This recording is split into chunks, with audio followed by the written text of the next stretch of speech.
Morning mga palalabs. Wala tayong maisip na almusal. Nauumay na ako sa pandesal. So, gawa tayo ng hot cake. Ako nabili dito na ready-made na chocolate flavor. Nilagyan ko lang yan ng 1 egg at saka ng milk. Luin lang natin yan hanggang sa mawala yung mga buo-buo niya. Ayan. So, pag ganyan na yung texture, yan na. At ito talaga yung paborito kong brand ng hot cake, di ba? Hindi na tayo pinahihirapan. Ready na, maglalagay ka lang ng water, egg. Ayan, ating maglagay lang tayo ng onting butter sa ating pan.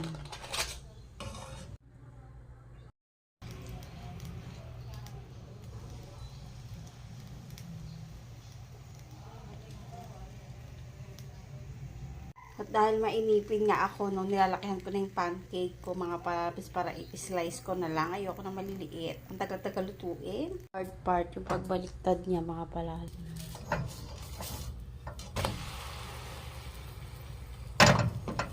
Hindi pa masyadong sunog. Hot cake natin. Okay, nakain na ni bro.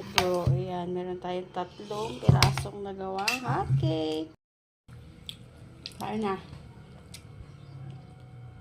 Matching kape.